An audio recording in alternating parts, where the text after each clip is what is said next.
Bienvenue sur Africa 24 dans cette nouvelle édition de l'Africa Tonight. Voici les titres de l'actualité en République du Congo. Accord de cessez-le-feu signé ce samedi avec les rebelles du pôle du Pasteur Ntoumi. Les affrontements depuis avril 2016 ont provoqué une grave crise humanitaire et d'importants déplacements de population.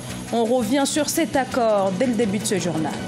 Puis la fin de l'exil pour l'ancien président malien Amadou Toumani Touré est donc de retour au Mali. Son avion a atterri à Bamako ce dimanche. Un retour triomphal dans son pays après le coup d'État qu'il a renversé il y a 5 ans.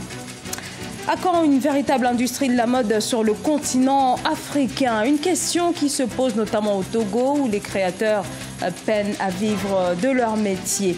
Ils tirent la sonnette d'alarme.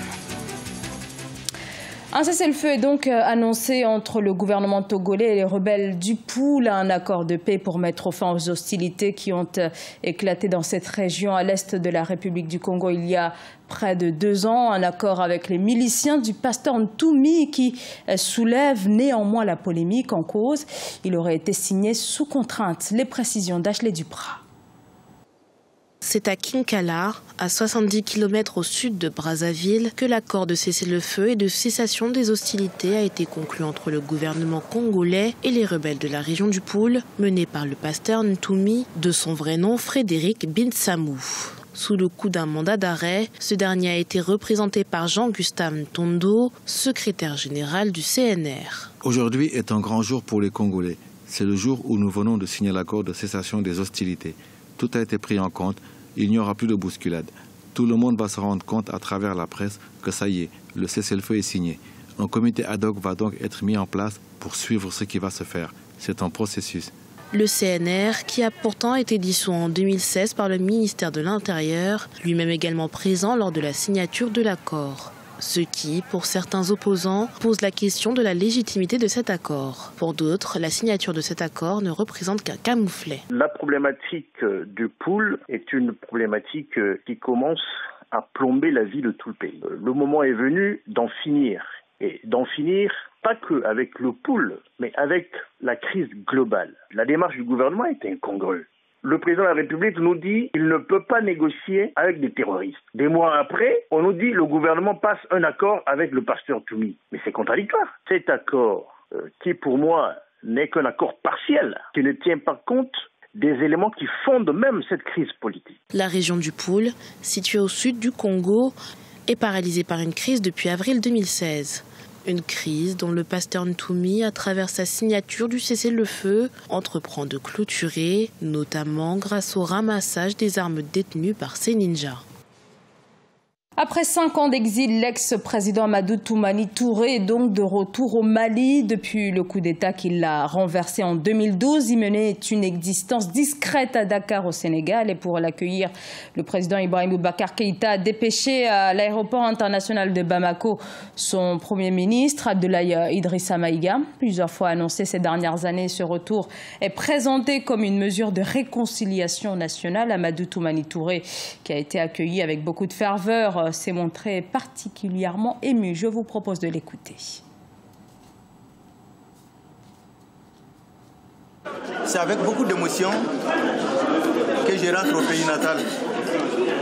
Permettez-moi tout d'abord de réserver une pensée pieuse aux victimes civiles et militaires, maliennes et étrangères, qui, du fait d'une guerre injuste et cruelle qui nous a été imposée depuis tant d'années, aux blessés, aux handicapés, tous ceux qui ont éprouvé des douleurs énormes, je les souhaite prompt rétablissement.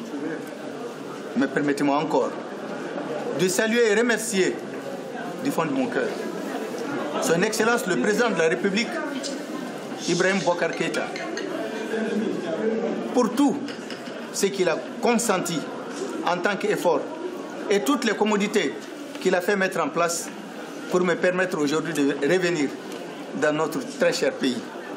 Je lui dis merci.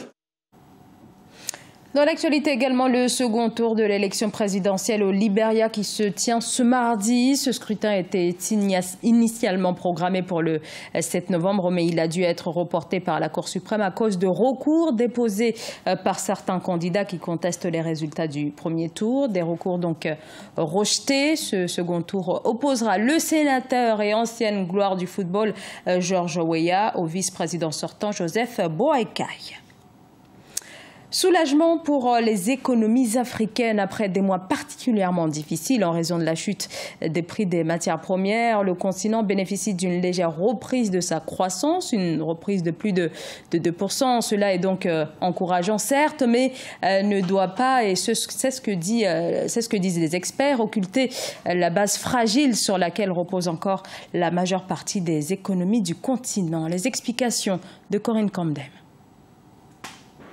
Après avoir enregistré sa plus forte baisse depuis des décennies en 2016, l'économie africaine a connu une hausse avec une croissance du PIB de 2,6% cette année 2017 contre 1,3% en 2016. Cette progression, les économies d'Afrique subsaharienne le doivent à la hausse des prix des produits de base. Cependant, selon les experts, les pays africains doivent faire davantage pour stimuler le revenu par habitant et créer des emplois. Nos pays doivent renforcer et approfondir les réformes macroéconomiques et structurelles pour soutenir la croissance à long terme, notamment en renforçant les institutions de croissance du secteur privé. Les économies de l'Afrique subsaharienne ont été frappées par la baisse des prix des matières premières qui a ralenti la croissance, réduit les recettes publiques et affaibli plusieurs devises sur le continent. Le principal défi ici est donc de réduire cette dépendance aux matières premières dans de nombreuses économies du continent, comme c'est le cas par exemple au Ghana, au Nigeria ou en Angola concernant les hydrocarbures. Les gens disent que l'Angola est un pays très riche, mais riche dans quel sens? Nous avons une richesse potentielle, mais ce n'est pas une richesse réelle.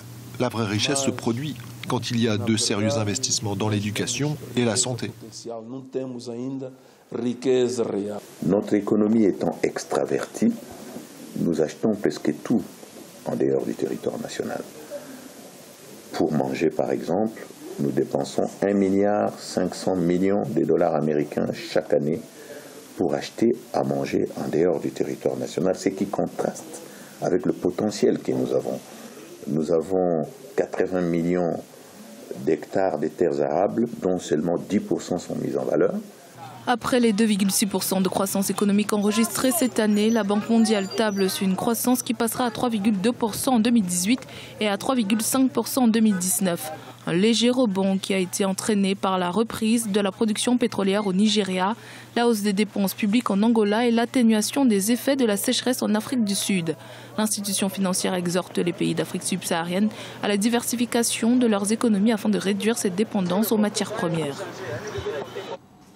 La mode africaine a le vent en poupe. De plus en plus de créateurs se réapproprient en effet les traditions par-delà l'emblématique wax. C'est le cas notamment au Togo, mais difficile encore pour les acteurs du secteur de vivre pleinement de leur métier. Créateurs, mannequins, ils restent pour la grande majorité d'entre eux tributaires des contraintes financières. Reportage Emefa Kofi.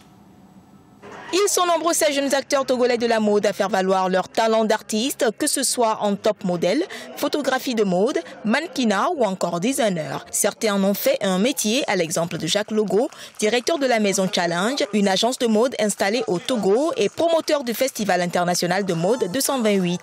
Si le domaine de la mode ces dernières années connaît un début de succès au Togo, il mérite d'être davantage soutenu pour s'imposer à l'international. La mode togolaise est en pleine croissance parce qu'aujourd'hui on voit la création de nouvelles agences, on voit que les jeunes designers arrivent maintenant à percer, aussi les photographes de mode, tout ça arrive maintenant à se perfectionner et je dirais, je lance un appel tout simplement aux sponsors de nous aider, de donner la confiance et de nous sponsoriser parce que sans ça, on ne pourra rien du tout. L'une des écoles de couture qui fait parler d'elle dans la sous-région est Eamoud Ayanik, qui forme de nombreux jeunes désireux de faire carrière dans le métier.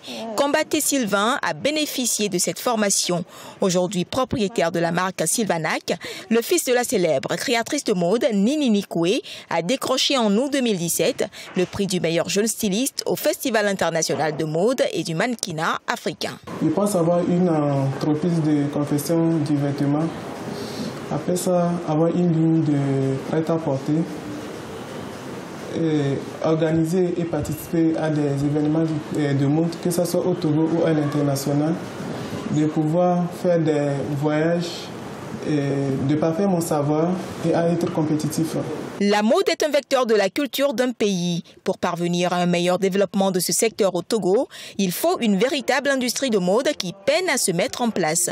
Le gouvernement est appelé à faire preuve d'une réelle volonté politique afin d'encourager les amoureux de la mode à s'imposer hors des frontières togolaises. Ce journal a été réalisé par l'ensemble de la rédaction. Merci pour votre fidélité. Dans un instant, une nouvelle édition de l'actualité sur Africa 24.